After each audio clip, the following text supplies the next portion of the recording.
Au sud-ouest de la ville de Troyes, dans le petit village d'Anarconie, il était fréquent de voir quelqu'un disparaître du jour au lendemain. Ce village n'était pas comme les autres de la région. Il y faisait froid, trop calme, et personne ne se parlait. Ici, rien ne pouvait pousser un habitant de la capitale à venir.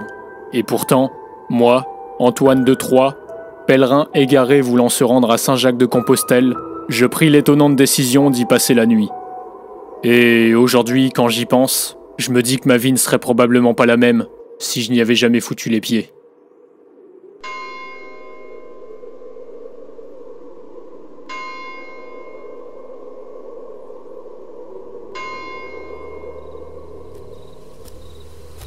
Après avoir marché des heures dans la forêt d'Othe, en pleine nuit, et sous les cris d'un animal étrange, j'arrivais dans une plaine, face à un château fort dont les murs étaient recouverts de verdure, un peu comme si la nature avait repris ses droits dans ce village abandonné. Quand soudain, j'entendis résonner 3 fois la cloche de l'église. Je me dis qu'il y avait donc de la vie, mais qui diable pouvait encore vivre ici, dans cette cité où les maisons étaient à moitié détruites, où les chemins étaient recouverts de mauvaises herbes, et où les cadavres d'animaux dont la chair se faisait dévorer par des vers n'étaient même pas enterrés. Et pendant que je marchais, dans une rue sinistre dans laquelle grinçaient des portes de maisons et de granges sous le souffle du vent, je vis au loin de la lumière. Cette lumière venait d'une fenêtre, et cette fenêtre, c'était celle de l'auberge.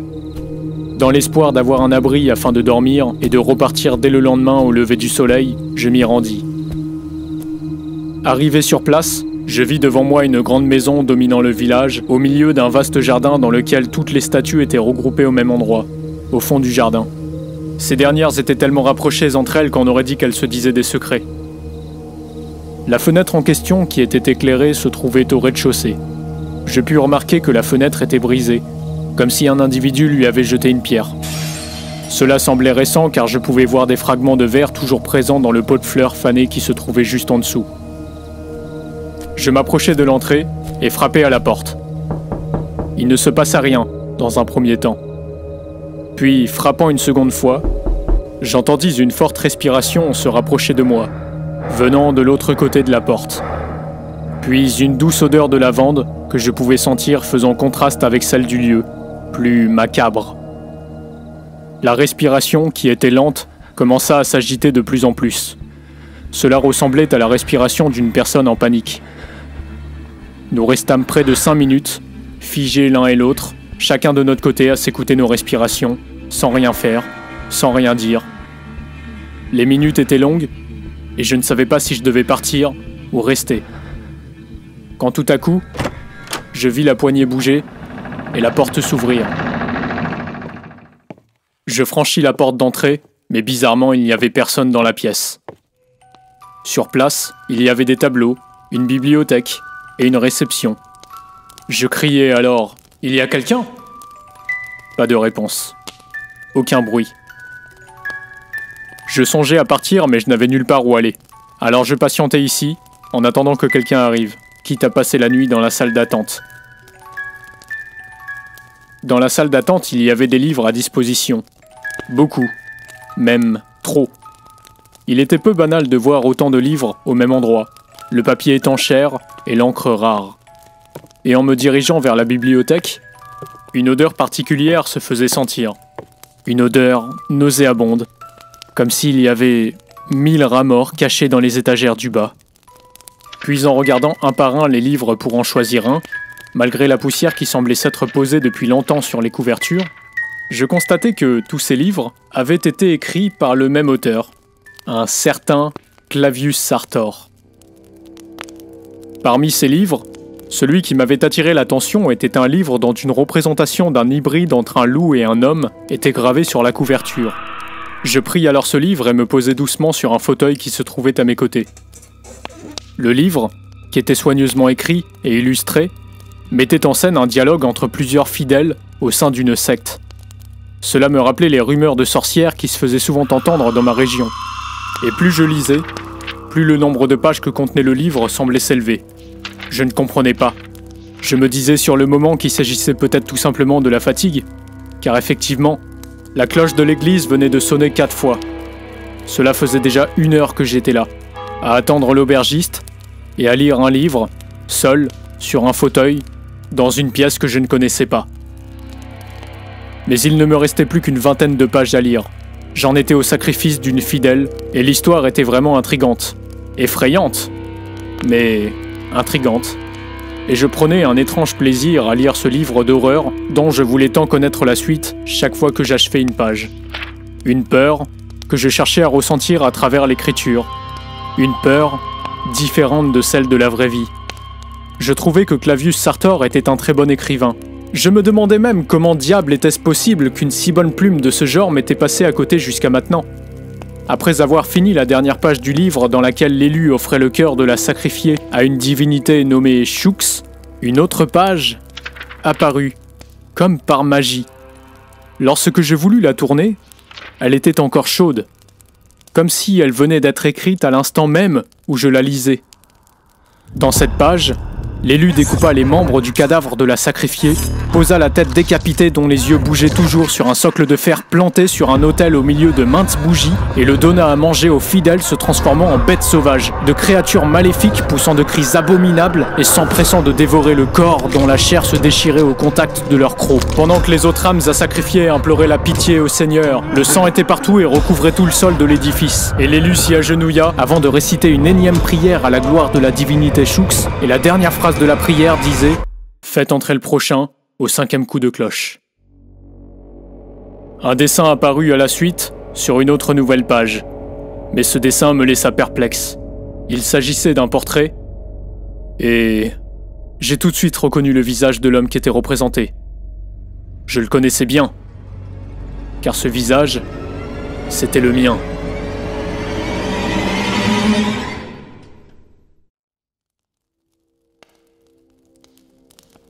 J'eus à peine le temps de réaliser les faits qu'une main se posa sur mon épaule. Une main froide. Surpris, je me retournai alors, m'attendant à me retrouver face à un terrible individu habillé en noir, encapuché et au visage masqué, tel que j'imaginais ce Clavius Sartor. Mais je fus soulagé de découvrir un autre visage. Devant moi était présente une jeune femme aux cheveux roux et aux yeux clairs, noble d'apparence et s'excusant de m'avoir fait patienter aussi longtemps. Mais il ne s'agissait que de la réceptionniste que j'attendais alors depuis plus d'1 heure. Il y avait enfin quelqu'un pour s'occuper de moi dans cette auberge. Voulant se faire pardonner, elle me servit un verre de vin qui soi-disant était le meilleur du village, ce qui n'était pas de refus. Nous commençâmes à parler longtemps, buvant le vin qui avait un goût, ma foi, très âpre, et lors de notre conversation, je remarquai qu'elle avait un fort accent, ma foi, particulier. Elle parlait bien le même langage, le même patois, mais je n'avais jamais entendu un tel accent. Un accent tout simplement impossible à identifier. Et surtout, elle insistait pour que je boive le vin. À peine je terminais mon verre, qu'elle m'en resservait déjà un autre. Et pendant ce temps-là, je ne pouvais pas m'empêcher de penser au livre. Cela me tracassait l'esprit. Pourquoi étais-je représenté sur la dernière page? Je n'avais jamais été dans ce village auparavant. Et pourtant, l'auteur semblait déjà me connaître. Était-ce une vieille connaissance? Un lointain cousin jalousant mon héritage de seigneur? Ou était-ce tout simplement, bien que je sois sceptique à cette hypothèse, le diable?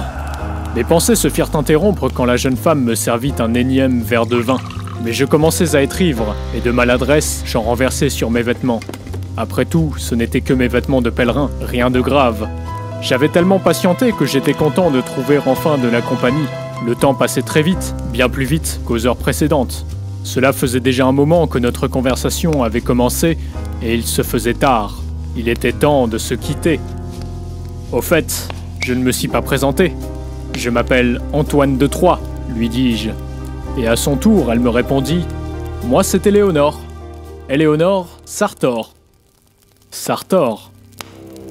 Sur le moment, je n'avais pas tout de suite fait le rapprochement. Quand soudain, la cloche de l'église sonna 5 fois. Après avoir terminé mon dernier verre de vin, ce n'est que lorsque j'ai remis le livre à sa place que j'ai réalisé. Cela m'a brusquement dessoulé en une seule traite. J'étais bel et bien face à une dame qui était en vérité la fille de l'auteur. Elle avait compris. Elle avait compris que j'avais compris. Soudain, son visage changea d'émotion, passant de la joie à la rage, et elle commença à me hurler dessus d'une voix stridente, me disant que ce livre n'aurait jamais dû se retrouver entre mes mains. Ses yeux dégageaient une haine si forte que je pensais même qu'elle allait se transformer en loup-garou, en monstre, et par ailleurs, un mystérieux détail me marqua. Son accent avait disparu. Je vis le sol trembler, faisant vibrer les étagères, faisant balancer le fauteuil, briser les verres et grincer les couverts qui résonnaient de plus en plus fort dans le réfectoire. Comme si une tempête surgissait uniquement dans la pièce.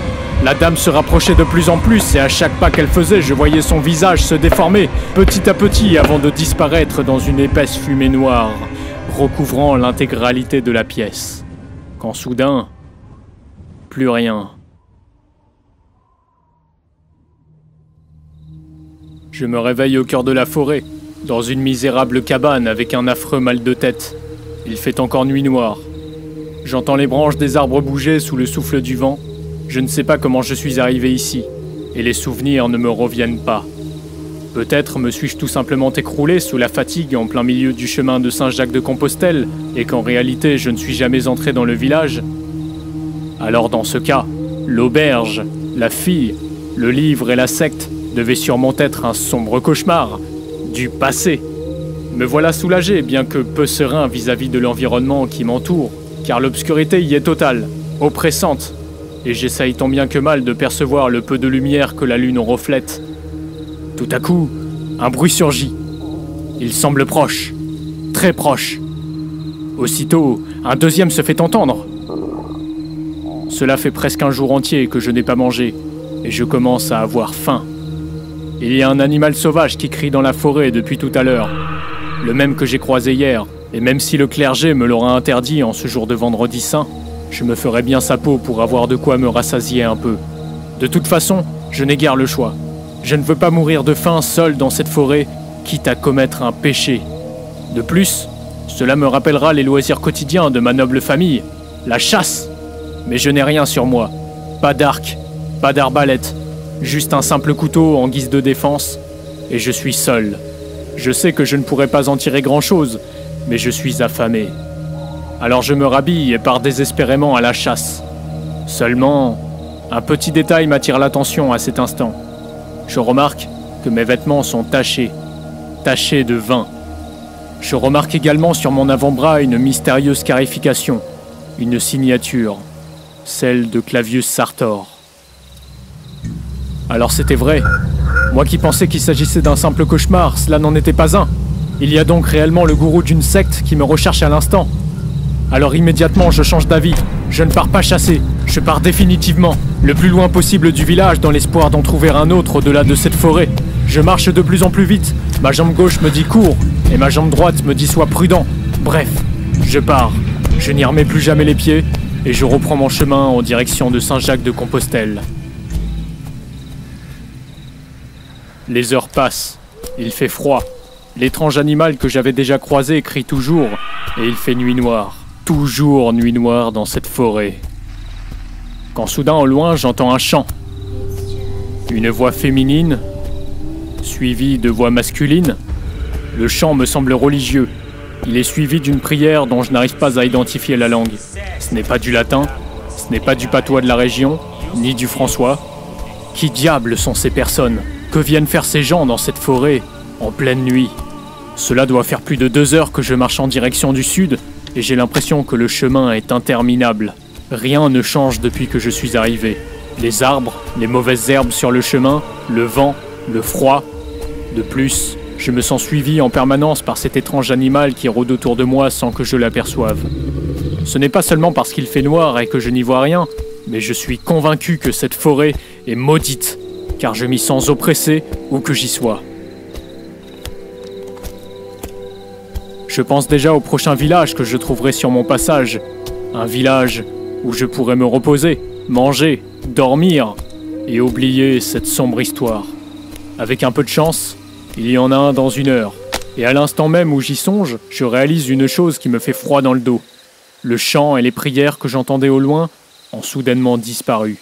Comme si ces gens savaient que j'étais là dans cette forêt, à quelques mètres d'eux en train de les écouter. Le vent commence à souffler fort, très fort. Le sol se met à trembler. L'animal crie plus fort, il fait chaud, très chaud, et je vois de la lumière. Mais ce n'est pas celle que j'espérais. La forêt, elle est en train de brûler. Alors je cours le plus vite possible pour ne pas finir carbonisé. Cela dure de longues minutes pénibles où je vois le feu me suivre de plus en plus vite, les branches d'arbres tomber se faisant dévorer par la force des flammes et l'air devenir de plus en plus irrespirable par une épaisse fumée noire. Je cours sans connaître ma direction, me voyant déjà mort et revoyant toute ma vie défiler à la seconde. Et après ce long calvaire, essoufflé, je franchis alors les derniers arbres et je sors enfin de la forêt. Mais là, je réalise, terrifié devant les faits et sans trouver d'explication rationnelle, que je me retrouve face au même paysage, face au même village. Je n'arrive pas à y croire. Je n'ai pas bougé d'un poil. J'ai fait du surplace. Comment diable est-ce possible? Désormais, je n'ai nulle part où aller avec ce feu qui ravage la forêt. Alors à contre-cœur, je retourne au village. Le soleil commence à se lever, et malgré la fumée noire qui recouvre le ciel, j'y perçois de légers détails grâce aux maigres rayons de l'aube qui la traversent. Cela commence par quelques reliefs, quelques couleurs, quelques formes et quelques sensations. Mais je dois avouer que je ne m'attendais pas à voir cela. Comment pourrais-je décrire ce que je vois? Des rues ensanglantées et remplies de corps décapités baignant dans leur propre sang. Il y a littéralement face à moi une immonde boucherie s'étalant sur de centaines de mètres, comme si le village avait sévèrement été frappé par la colère d'une force surnaturelle. Une horreur. Et moi, pétrifié sous les bruits sourds des cloches de l'église, le pied posé sur un cadavre désossé, j'y vois au loin, à travers la fumée, des torches allumées bouger dans tous les sens. Puis, quelques secondes plus tard, j'y vois un groupe d'individus au visage masqué et tous vêtus d'une longue tunique noire me fixer du regard. Et dans mes derniers souvenirs, ils couraient vers moi.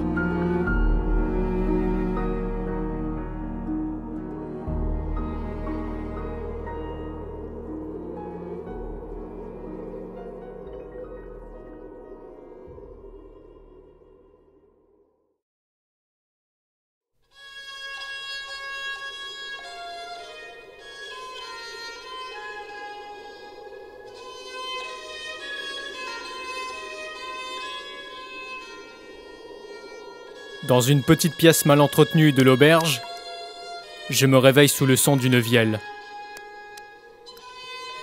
Je reconnais cette mélodie. La légende veut qu'elle fut écrite par un roi d'Angleterre de l'époque, nommé Richard Cœur de Lion, lorsqu'il fut capturé en revenant de croisade.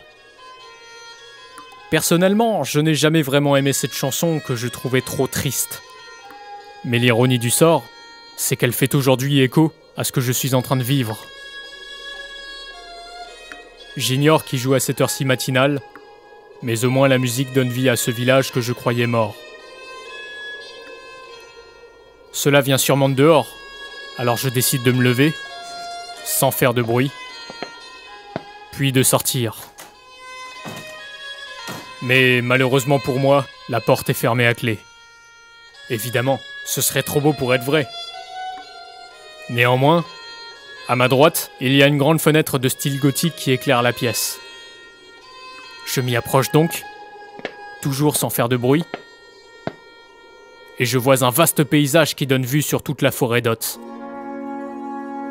J'y vois des champs de blé, des vignes à perte de vue, le lac des Trois Voleurs, et je vois le chemin de Saint-Jacques-de-Compostelle se perdre dans le sud en direction de Vézelay, ville alors réputée pour sa spiritualité.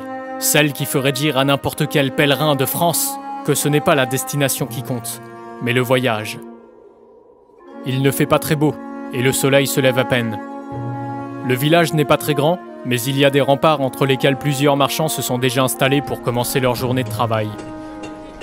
Ici, on y vend du vin, de l'huile, des épices et du pain. Je sors alors ma tête par la fenêtre et tente d'attirer l'attention des villageois en réclamant leur aide. Mais ces derniers n'ont pas l'air de saisir un seul mot de ce que je dis. Un peu comme si j'avais un accent trop particulier. Depuis la fenêtre, j'aperçois également un donjon dont une seule triste pièce est éclairée.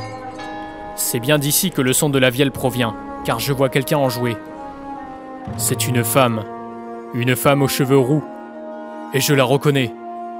C'est la réceptionniste de la veille, Éléonore Sartor. Soudain, je suis rattrapé par un flashback. Ça y est, je me souviens. L'autre soir, lorsque je suis sorti de l'auberge, en courant, de loin j'ai entendu des voix provenant du lieu que je quittais. Éléonore n'était pas seule. Il y avait un homme avec elle, depuis le début, qui nous espionnait. Et je les entendais dialoguer dans une langue qui m'était inconnue. J'avais écouté mon instinct qui me disait de partir, et je me remerciais encore d'avoir agi. Quand tout à coup, j'ai reçu une flèche d'arbalète dans le bras. Mais sur le feu de l'action, j'ai continué à courir, en direction de la forêt pour reprendre le chemin. Seulement, lorsque je suis arrivé dans la forêt, je fus piégé par un vent extrême qui m'empêchait d'avancer plus loin.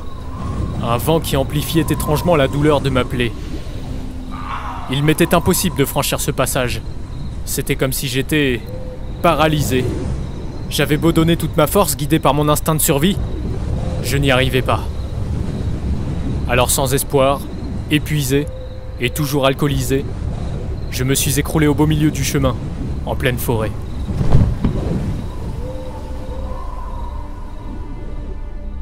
Alors c'est elle. Celle qui m'a entraîné dans cette sombre organisation. Celle que je soupçonne de m'avoir empoisonné, puis dénoncé à Clavius avant d'ensorceler la forêt pour me faire capturer. Quelle garce! Un jour, je me vengerai!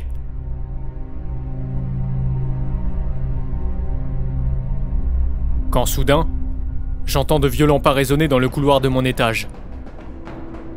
Il semble y avoir plusieurs individus. Les pas se rapprochent de ma porte, et je ne saurais dire pourquoi, mais j'ai l'intuition qu'il s'agit de personnes mal intentionnées. Un premier bruit sourd fait surface dans la pièce d'à côté. Et j'entends une fillette crier à l'aide. Mais personne ne peut rien faire. La pauvre, elle est à la merci de ces hommes. J'essaye tant bien que mal d'écouter au mur, mais impossible de capter un seul mot de ce qui est dit. Le mur est bien trop isolé. Quelques longues minutes plus tard, j'entends la porte s'ouvrir, avec deux hommes partant au loin du couloir, traînant la fille en sanglots avec eux. Mais j'entends également trois autres hommes s'approcher de ma porte. Ce qu'ils disent est bien trop abstrait pour que je comprenne le sens de la conversation. Mais une chose est sûre, je viens d'entendre le mot pèlerin sortir de la bouche de l'un d'eux. Ainsi, je comprends que c'est moi qu'ils cherchent. S'ensuit un blanc insistant, dans lequel j'entends à travers la porte leur forte respiration résonner au long du couloir. Tout à coup, d'un son très brusque, je vois ma porte s'ouvrir et claquer très fort contre le mur. J'aperçois deux hommes masqués qui se jettent sur moi avant de me rouer de coups de poing et de coups de pied. Je suis tellement perdu et dépassé par ce qu'il se passe que je n'ai même pas la force ni le réflexe de me défendre, ni même de me débattre. Je suis tellement choqué que je ne ressens même plus la douleur. Tout m'échappe. Je ne comprends pas. Que me veulent ces personnes? Je n'ai rien fait. Qu'ai-je fait pour mériter cela? Ça suffit! Dit un troisième individu, tout en franchissant la porte. Un grand monsieur, la cinquantaine, habillé en noble et fumant la pipe. Connais-tu mon nom? Dit-il d'une voix autoritaire. Je n'ai pas attendu très longtemps pour deviner l'identité de cet homme. Il n'y avait aucun doute. Mon Dieu, c'était lui. Celui que je craignais tant depuis le début. Celui qui répondait au nom de Clavius Sartor, l'élu de la secte.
Comment diable aurais-je pu le savoir? Il y a 3 ans, j'ai lu un livre en arrivant dans le village d'Anarconie. Et ce livre parlait d'une secte. Aujourd'hui, je me suis fait enlever par cette secte. Et cela fait 3 ans que ma vie n'est plus la même. Mes frères, amis et compagnons de mon Troie natal, j'ignore ce que vous êtes devenus depuis mon départ. Si vous êtes toujours vivants ou non, mais sachez que vous me manquez.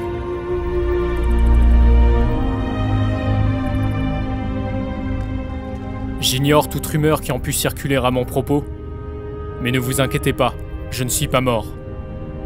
Et un jour, je reviendrai.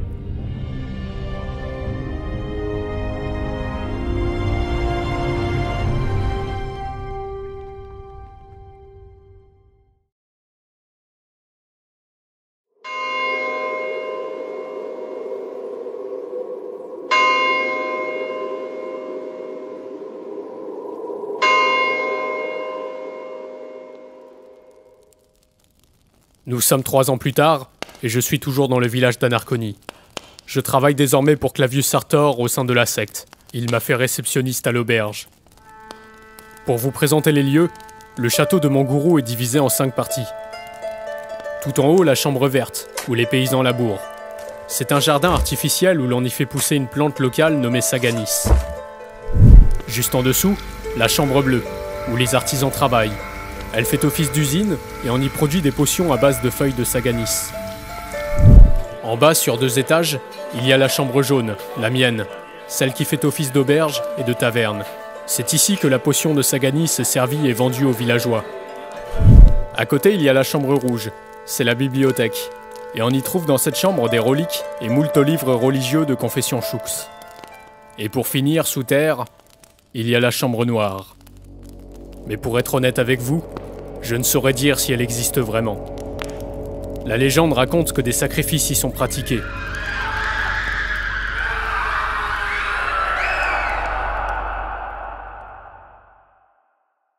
À la chambre jaune, je n'étais pas seul. Il y avait en ma compagnie le tavernier. Un homme très âgé et en mauvaise santé. On l'appelait Yoel, mais ce n'était pas son vrai nom. J'en savais peu sur lui. Il ne parlait pas du tout, même pas aux villageois. C'était comme s'il faisait pénitence. Il passait son temps à tousser. On disait de lui qu'il était en fin de vie et qu'il voulait revoir sa famille. Yoel était très étrange car des fois il lui arrivait de trembler très fort sans aucune raison. Il ne mangeait pas et ne buvait rien.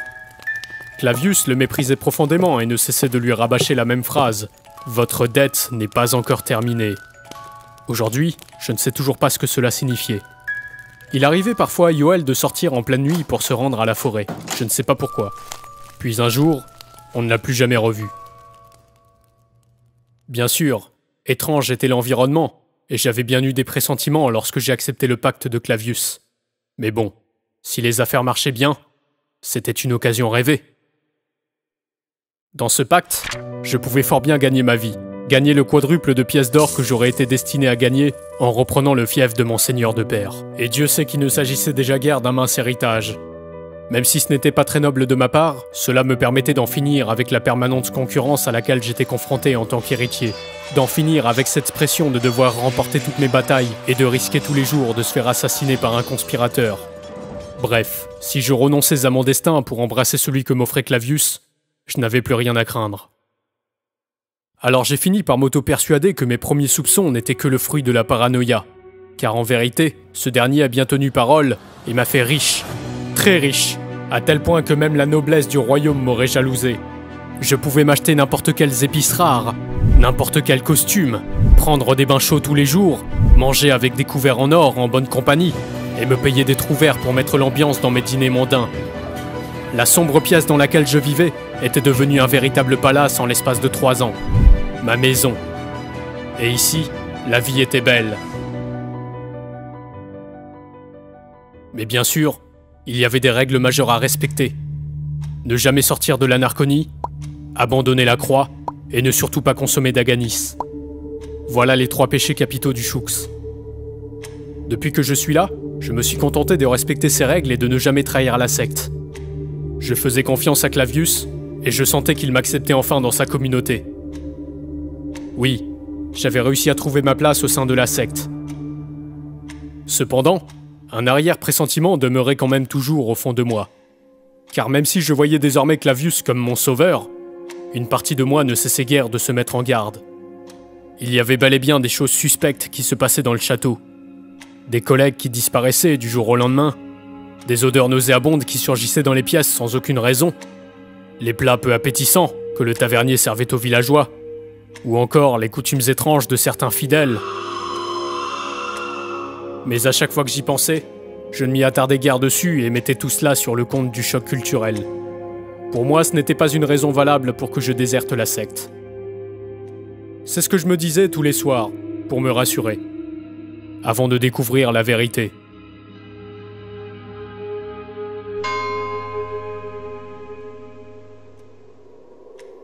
Il était 7 heures du matin, le soleil se levait à peine, et j'étais comme d'habitude à mon poste en train d'attendre les premiers villageois.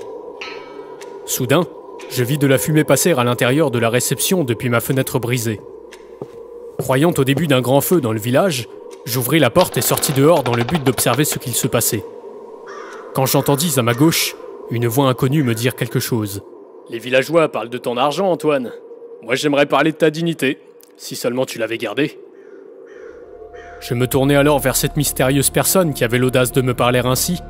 C'était un homme aux apparences modestes, de taille moyenne, les cheveux bleus, vêtu comme un brigand et qui me fixait intensément tout en fumant sa pipe. « Je ne vous permets pas, lui dis-je. » Et d'un sourire narquois, il rangea sa pipe et s'apprêtant à entrer dans l'auberge, il me dit « Je remplace Yoel à la taverne. Tiens, retrouve-moi ce soir au communard. Ah, et dis que tu viens de la part d'Ednomus. » Avant de tapoter 2 fois sur mon épaule et de se rendre à son poste.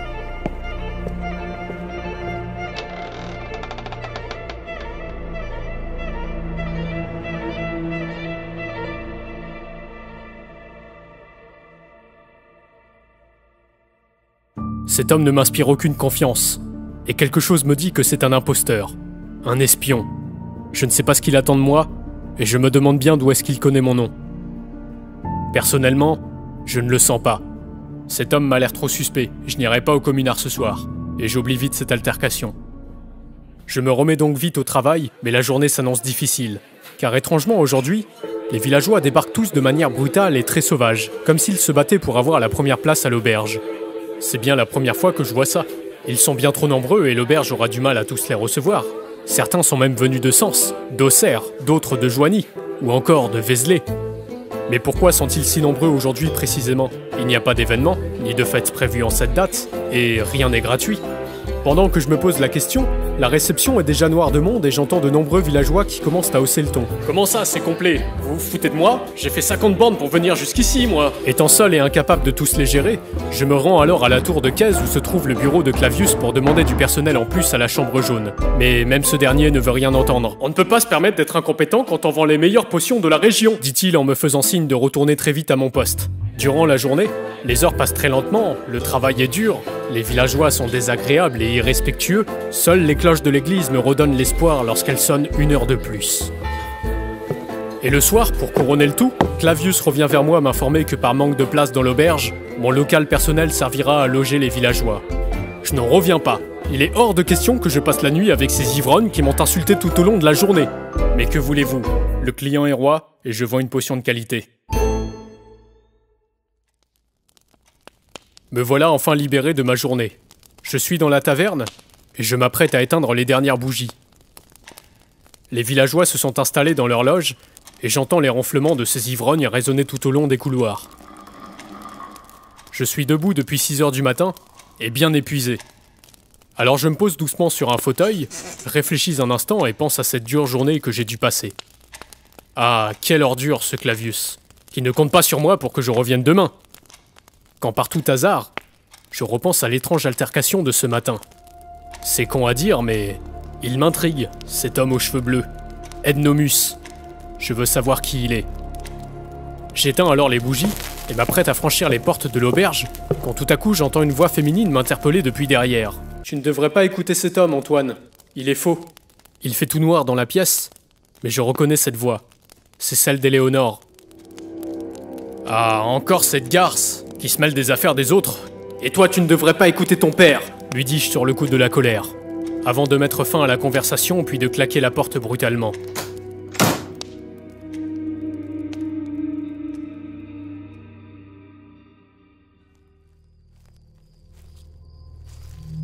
Malgré le couvre-feu imposé par Clavius, me voilà dans le jardin, libre et pensant à me rendre au communard.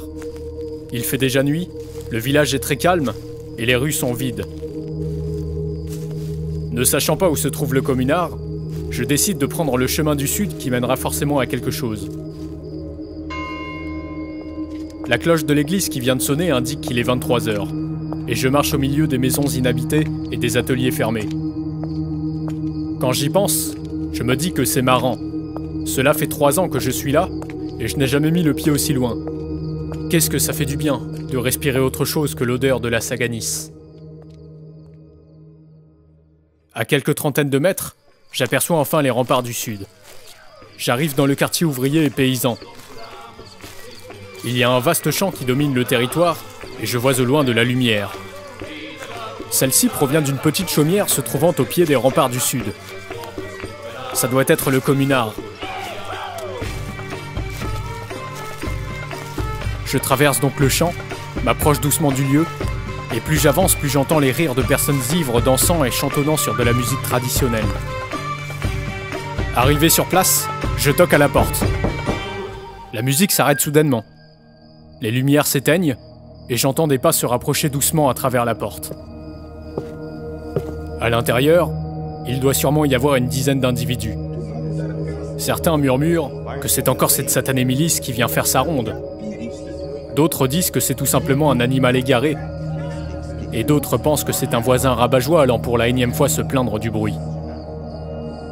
Un silence de 5 secondes s'ensuit. Je commence à douter et à me dire que je ne suis peut-être pas à la bonne adresse. Quand soudain, après ces quelques secondes qui passent telles des minutes, dans la plus mystérieuse des ambiances, je vois la porte qui s'ouvre enfin. Une silhouette commence petit à petit à se démarquer de l'obscurité. Quand je découvre face à moi un homme de forte corpulence, portant un masque étrange et qui me vise avec son arbalète.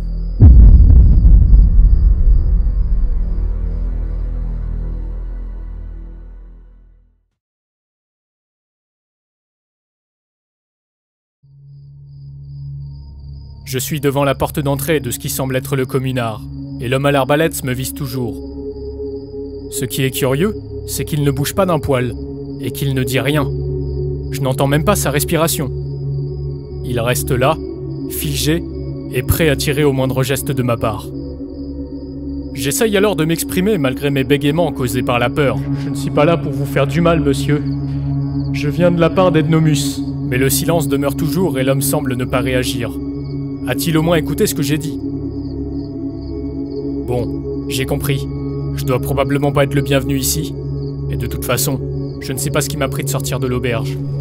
Je m'apprête donc à faire demi-tour, quand tout à coup j'entends une voix venant de derrière. Oh, mais voilà le nouveau! Fais pas attention à ça, c'est Flammatios, une statue. D'ailleurs, c'est moi qui l'ai sculpté. Dit un homme habillé de façon extravagante, venant du fond de la pièce et qui semble très fier de sa création. Gêné, je ris alors nerveusement de cette situation insolite, et l'homme m'accueille dans sa taverne. Bienvenue au communard. Ednomus m'a beaucoup parlé de toi. Je m'appelle Malthus, dit-il en cognant son poing contre le mien pour me serrer la main.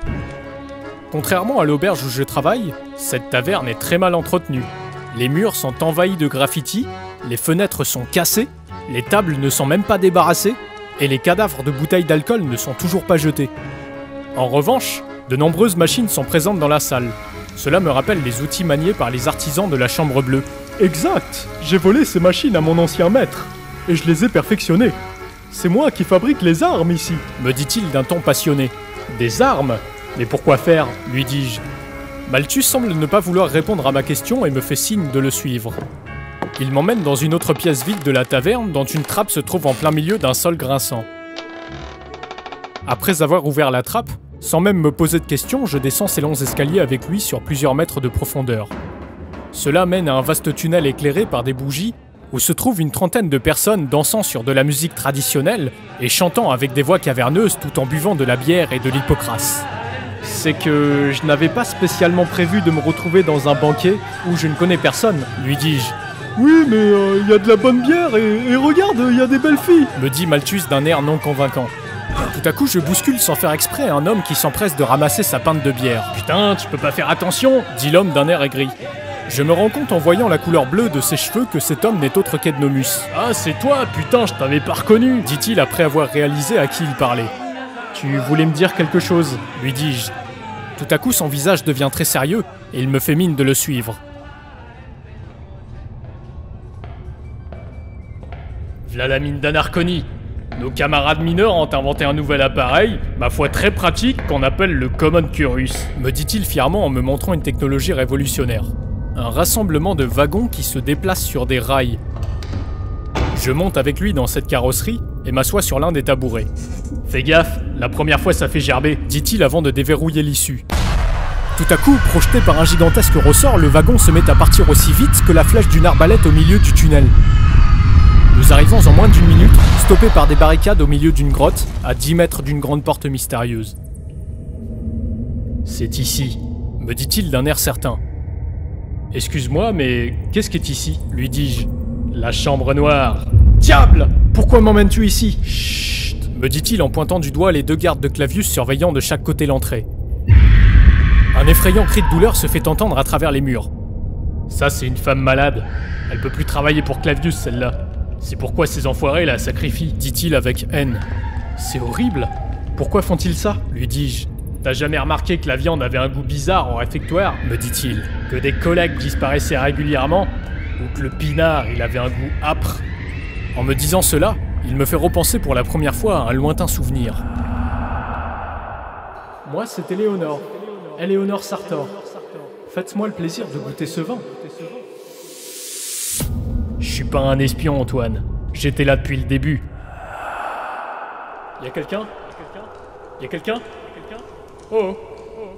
Vous m'avez ouvert la porte tout à l'heure. Où êtes-vous? Alors c'était toi, lui dis-je. T'étais pas censé te retrouver là. Rappelle-toi ce qui s'est passé avant que t'arrives en Anarconie.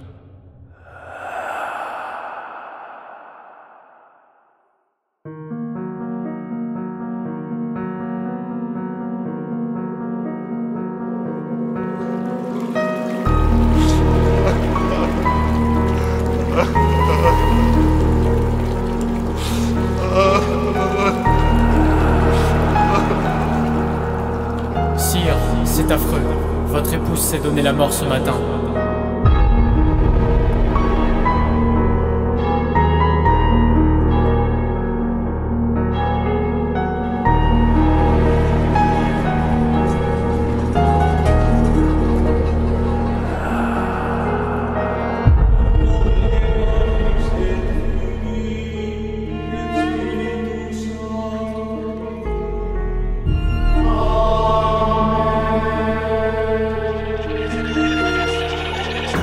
Mes condoléances, mon fils. Père, je m'engage à effectuer mon pèlerinage pour absoudre ses péchés.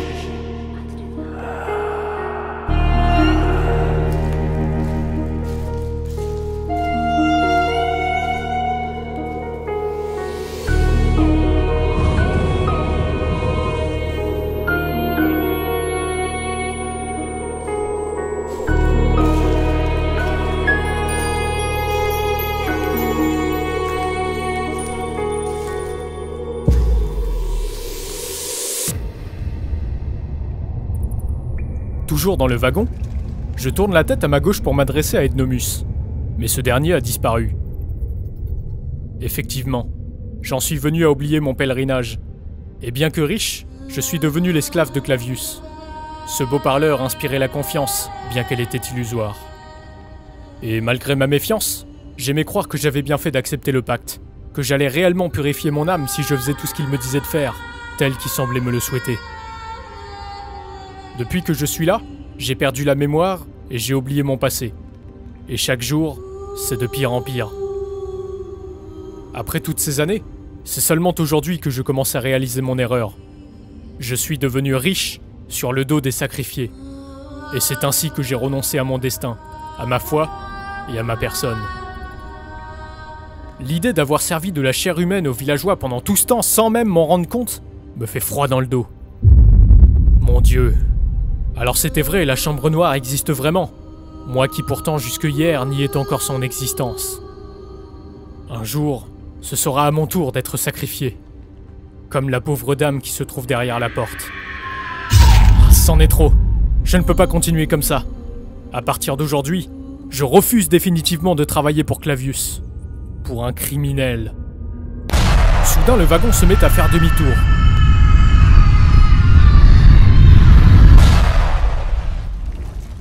De retour au communard, l'ambiance a bien changé. Ce n'est plus le banquet arrosé à la bière et à l'hypocrase que j'ai vu lors de mon arrivée. Là, c'est une ambiance plus sérieuse. J'aperçois sur la scène Ednomus faisant un discours devant une foule de paysans et artisans au poing fermé.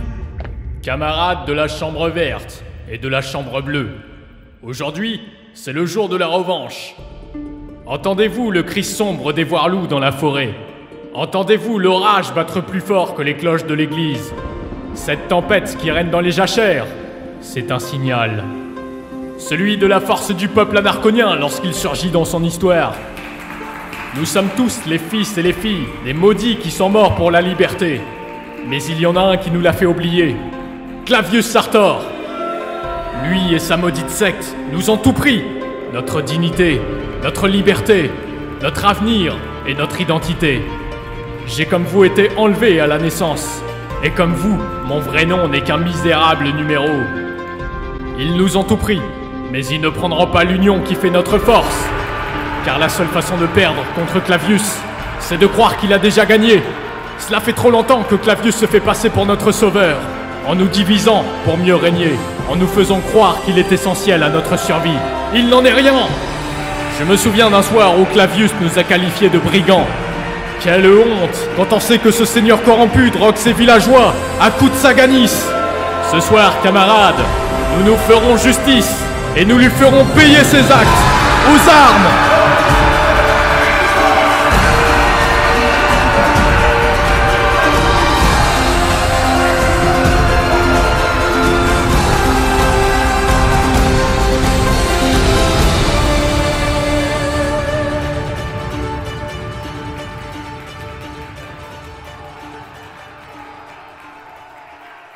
Suite au discours d'Ednomus, la foule en transe se prépare à la révolte. Et bien déterminé à me venger de Clavius, je m'apprête à la suivre. Quand tout à coup, une étrange dame, habillée en rouge, naine et portant un masque vénitien me coupe brusquement le passage pour me tendre un parchemin. Très étrange ce parchemin. On dirait qu'il a été écrit par un enfant de 4 ans. « Mon parchemin vous fait rire ?» dit la naine d'un air susceptible. « Excusez-moi, madame, mais votre écriture est illisible, » lui dis-je. Oh, vous les nobles, vous ne vous rendez même pas compte de vos privilèges. Nous, on a dû tout apprendre par nous-mêmes, dit la naine d'un air révolté. Voulez-vous faire partie de la chevalerie de la table rase? Oui ou non? Dit-elle en me tendant le parchemin sous mon nez. Je constate qu'il ne manque plus que ma signature pour faire partie de l'ordre, alors c'est avec plaisir que je l'ajoute à la liste. Soudain, le visage de la naine qui semble surprise de ma réponse devient plus joyeux et amical. Lacaria, je viens de la chambre rouge et je suis ravi de faire ta connaissance, me dit-elle en me cognant son poing contre le mien pour me serrer la main.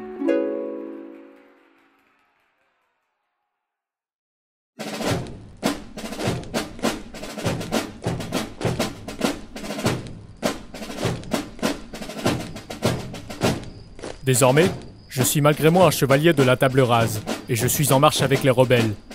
Nous avons pris la rue du Faubourg Saint-Clavius, et nous allons en direction du château. Il fait nuit noire. J'aurais pu croire que pour ce genre d'opération, la chevalerie de la table rase serait plutôt du genre à se rendre discrète et prudente afin de mieux surprendre l'ennemi. Eh bien je constate que je me suis totalement trompé, car ils font un boucan terrible dans la rue, parlent fort, rient fort, crient des slogans et cassent les vitres des magasins sur le chemin. Je ne savais pas que tu étais leur chef, dis-je à Ednomus. Oh, tu sais, ici, camarade, nous sommes tous notre propre chef, dit-il avant de tapoter mon épaule et d'allumer sa pipe. Vas-y, là, j'en ai marre, c'est trop long, wesh. C'est con qu'on leur met la misère à ces fils d'un pute, dit Flammatias, le fumiste de l'ordre. Patience, Flammatias, il reste plus que 6 minutes et 20 secondes, lui répond Lacaria. Oh, bah ça va, il y a encore le temps de prendre l'apéro, s'exclame Malthus. Tiens, le ménestrel, au lieu de vider la bouteille d'Hippocrate, t'aurais pas un petit morceau à nous faire, dit Ednomus à Cornaline. Toujours, lui répond le ménestrel de Jacquerie tout en commençant à fredonner un air. Nous sommes les enfants du monde paysan, n'ayant que pour fortune nos bras et la patience, survivant de misère depuis la nuit des temps. Nous fûmes condamnés à périr dans les champs. Ils nous promettent de cieux pour toute récompense, pendant que tous les nobles s'arrondissent la panse, intimes à la couronne et aux brigands de la cour. Ils jouissent de terre et de gloire à la naissance. Compagnons de misère, allons nous libérer. Nous nous emparerons des jachères et des vignes. Au diable le Seigneur et les taxes du clergé.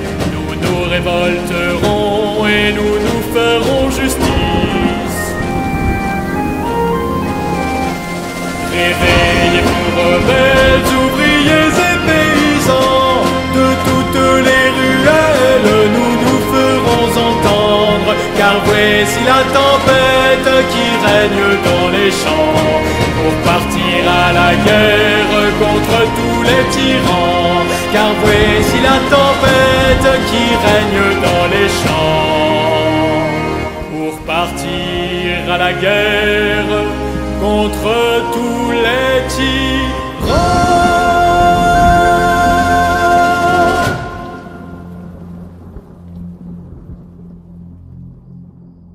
Arrivé devant le château de Clavius, un long silence règne sur la place. Maintenant que je n'y travaille plus, c'est la première fois que je vois toutes les pièces du château éteintes. Cela me fait bizarre.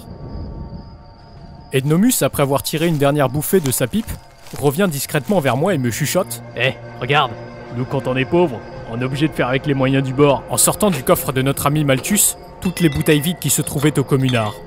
C'était donc pour ça. Versant de l'eau de vie à l'intérieur, il y place un torchon, qu'il brûle à l'aide de son allumette. Et la jette soudainement sur le château, qui prend immédiatement feu. Ainsi, tous les autres font de même, en criant ni Dieu ni maître, si fort que la devise se met à résonner dans tout le village. Sous l'épaisse fumée noire couvrant le lieu, Flammatias, qui attendait ce moment depuis longtemps, n'hésite pas à foncer tête baissée dans le château pour aller tout casser. Il est suivi de Lacaria qui vient tout juste de dégainer ses dagues pour égorger les miliciens sur son passage. Derrière les flammes qui envahissent les murs du château, j'aperçois des flèches qui jaillissent du feu. Elles proviennent de l'ennemi. Il y en a tellement qu'il devient impossible de sortir de sa cachette sans se faire toucher. Pire, le stock de bouteilles commence à s'épuiser. Les miliciens commencent à courir vers nous. Alors Ednomus sort immédiatement son épée et commence à les affronter à 1 contre 5, pendant que Malthus le couvre en leur jetant des pierres sur le crâne. Ils s'assomment tous un par un. Et moi, au milieu de tout, je reste incapable de sortir de ma cachette. Moi qui me pensais déterminé à me battre, je me retrouve paralysé devant cette barbarie. Je sens pourtant vibrer le couteau que j'avais gardé pendant tout ce temps sur moi, mais la main trop tremblante à cause de l'hésitation, je peine à le saisir. Pourquoi n'ai-je pas le courage d'aller me battre? Ce sera peut-être la dernière occasion qui m'est offerte pour me libérer de Clavius, nom de Dieu. Mais je n'y arrive pas. Soudain, une géante boule de feu s'approche dangereusement de moi. Je l'évite de peu, mais la forêt se met tout à coup à prendre feu. Je reste bloqué entre 4 murs de flammes qui m'empêchent de sortir. Je crie alors au secours, au feu! Mais personne ne m'entend. Les autres sont trop occupés à combattre les miliciens. J'entends de loin les cris de guerre, et au vu du son, j'imagine que les camarades pénètrent déjà dans le château. Quant à moi, je reste prisonnier au milieu des flammes, et je crains de mourir ici. Alors que je m'apprête déjà à me confesser à Dieu, je commence soudain à sentir quelque chose de froid me saisir. Bizarrement, cette chose qui me tire parvient à me faire sortir du feu sans même que je me brûle. Étrange. Est-ce un miracle ? Je retourne alors sur la place, où les flammes ont triplé de volume. Le lieu est ravagé par la bataille, et je ne sais pas qui a gagné. La chevalerie de la table rase, ou la milice de Clavius Sartor. La vérité se fait vite savoir lorsque je découvre avec effroi les corps sans vie de mes amis. Flammatias, Lacaria, et d'autres corps tellement broyés que je ne saurais même pas dire de qui il s'agit. Je m'assois sur un arbre mort rongé par les flammes qui vient de tomber au sol et regarde le château de Clavius s'écrouler petit à petit.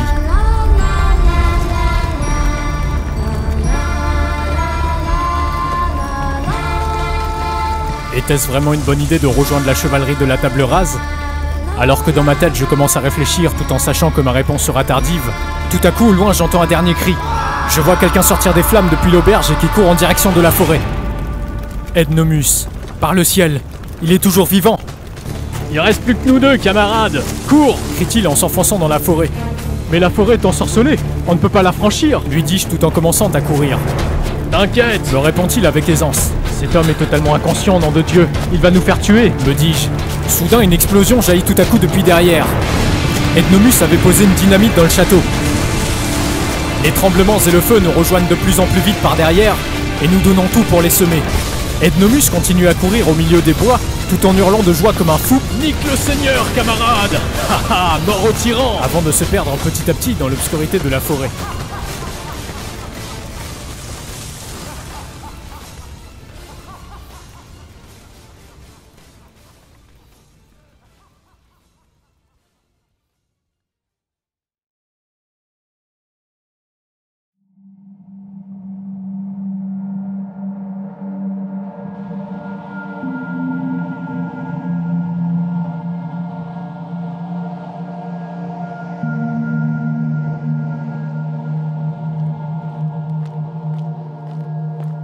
Nous marchons depuis 2 bonnes heures sur un sentier perdu au milieu des champs. Avec Ednomus, nous avons semé l'ennemi en nous enfonçant dans la forêt. Nous l'avons même peut-être réduite en poussière. Les images du château en feu et des miliciens nous tirant dessus me hantent l'esprit. Cela restera gravé à jamais dans ma tête. Car je vous jure qu'après avoir frôlé la mort, nous ne sommes plus pareils. Je ne sais par quel miracle, nous avons réussi à franchir la frontière, sans même nous faire dévorer par les flammes. Je n'arrive toujours pas à réaliser que nous sommes libres. Après tout ce temps sans l'avoir été, cela me semble impossible. Le soleil n'est toujours pas levé, et nous nous retrouvons désormais sur un croisement de chemin au milieu de champs de blé. La forêt est maintenant loin derrière. N'empêche, on a échappé belle, dis-je à Ednomus. Ouais, pas faux. À l'heure qu'il est, le Clavius, il doit sûrement se faire dévorer par les voire-loups. Et tu sais quoi? Ce sera bien fait pour sa gueule, dit-il sans scrupule et sans pitié d'un air rassasié. Et que comptes-tu faire maintenant? Lui dis-je. Alors qu'Ednomus s'apprête à répondre à ma question, des bruits de chevaux et de charrettes se font entendre à quelques trentaines de mètres derrière nous. Une lumière éblouissante nous éclaire soudain. Ednomus dégaine immédiatement son épée, en criant « Qui va là ?» prêt à se battre une nouvelle fois. Tout à coup, la charrette s'arrête, laissant un silence de plusieurs secondes. La voix d'un vieil homme se fait entendre de loin. « N'ayez crainte, je ne suis qu'un voyageur !» dit l'homme. « Eh bien, si vous n'avez rien à cacher, montrez-vous, nom de Dieu !» dit Ednomus d'un air hostile. Je baisse alors l'épée de mon camarade. « Oh, Ednomus, nous ne sommes plus en Anarchonie, voyons. Laisse-moi faire, tout va très bien se passer. » lui dis-je avant de m'approcher doucement de la charrette. Je remarque la présence de nombreuses marchandises et des odeurs d'épices exotiques. Je vois un homme, d'une 60aine d'années, barbu, et qui semble être épuisé d'un long voyage. « Si c'est de l'argent que vous voulez, messieurs, j'en ai plein. Maintenant, laissez-moi retourner à Forturis, je dois y faire fortune. » Excusez-moi, maître marchand, vous avez bien dit Forturis ? lui dis-je. Le vieil homme se met à faire une grimace tout en m'éclairant avec sa torche afin de mieux m'observer. Quand tout à coup, son visage se décompose. « Ah bah ça alors! Mais vous êtes Antoine de Troyes? On vous croyait mort au village. Montez, je vous prie. » Nous montons alors avec Ednomus dans la charrette. Et malgré le peu de place, nous tenons. Le généreux monsieur continue à être surpris de me voir tout en avançant vers le village de Forturis. Il nous offre même un coup à boire, et un peu de nourriture exotique venue d'Orient et d'Asie, tout en nous parlant de son périple. Saviez-vous que dans le désert, les dromadaires ne boivent pas? Il faut faire très attention aux scorpions également. Tenez, l'autre jour, j'en ai retrouvé un dans mes poulaines. Ah, sacré scorpion! Heureusement que le toubib était là. Vous savez, la médecine est très développée là-bas. L'Occident devrait en prendre de la graine, au lieu d'aller faire des croisades qui n'aboutiront jamais. C'est un marchand qui visiblement revient de Terre Sainte pour revendre des épices rares au bourg, et ainsi faire fortune comme il le dit si bien, d'où son humeur extrêmement enthousiaste.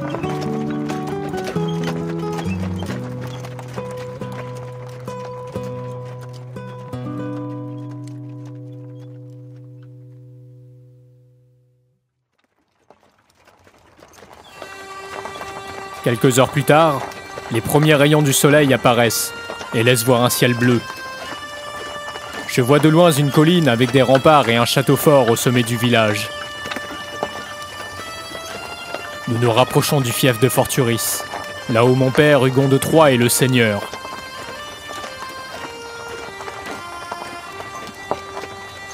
Soudain, le marchand s'arrête devant l'église. « J'ai 2-3 choses à régler. Attendez-moi ici, je vous prie. » nous dit-il avant de s'absenter. Ednomus tapote discrètement sur mon épaule en me montrant du doigt le marchand. « Hé, camarade, t'as vu avec qui il parle ton marchand? Je peux te dire que ces gars-là, c'est pas des rigolos, me dit-il. En effet, que viennent faire des Templiers à Forturis? J'essaye d'écouter leur conversation de loin, mais la cloche se met à sonner. Impossible d'entendre ce qu'ils se disent. Trop tard. Le marchand est déjà de retour. Vous voyez, messieurs, c'était pas long. Nous pouvons reprendre la route, dit-il en faisant avancer ses chevaux.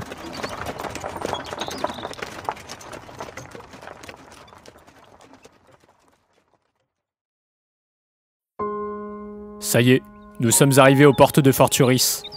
C'est ici que le généreux voyageur nous dépose. À la prochaine, peut-être, monseigneur, dit-il avant de démarrer et de franchir l'entrée, avec toute sa marchandise qui fait un boucan terrible sous le regard curieux des villageois. Je me tourne alors vers mon ami Ednomus et lui dis « Je connais un endroit où on sera bien accueilli, ce château », tout en lui montrant fièrement du doigt l'édifice. « Ah, c'est gentil, camarade, mais moi j'ai 2-3 trucs à régler », me dit-il. « Alors c'est ici que nous nous quittons ?» lui dis-je. Il se contente de tapoter mon épaule avec un sourire sincère et me dit « Ce fut un honneur de combattre avec toi, camarade !» Un silence paisible s'ensuit. Nous nous regardons, car nous nous reverrons probablement plus jamais. Maintenant, nous sommes libres, et nous pouvons retourner vivre tranquillement chacun notre vie. Je le regarde une dernière fois dans les yeux et lui dis « Adieu, Ednomus !» tout en lui serrant la main. Je vois un sourire taquin se dessiner petit à petit sur son visage. « Mon salaud, tu m'avais pas dit que t'étais le fils du seigneur !» me dit-il en riant, l'air de dire « tu m'as bien eu !» avant de s'en aller en direction de la taverne et d'allumer à nouveau sa pipe.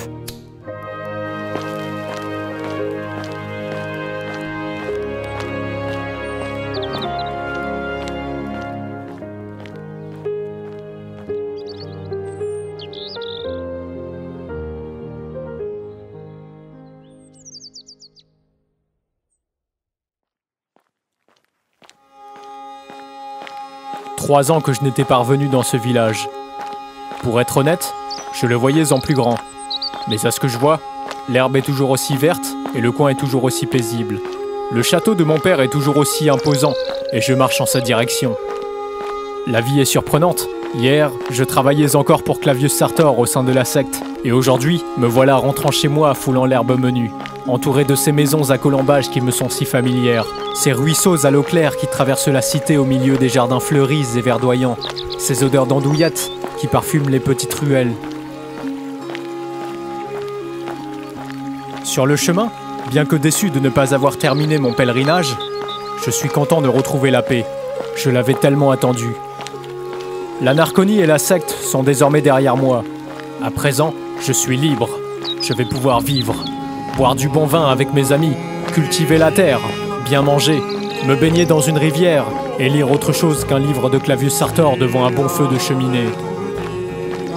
Je continue à monter les marches jusqu'au sommet du fort. La vue est splendide. Nous pouvons voir tout le village et ses horizons. Lorsque j'étais gamin, je ne me rendais pas compte de la beauté de ce lieu, puisque je passais par là tous les jours. Je me souviens d'un marcheur parisien qui jadis m'avait dit que cet endroit lui faisait fortement penser à la butte de mon martyrium. Peut-être, mais nous avons du bon champagne, car me voilà arrivé au pont-levis, face aux portes du château fort. Et je me demande bien quelle tête feront mon père, ses gardes et sa servante lorsqu'ils me verront débarquer après tout ce temps.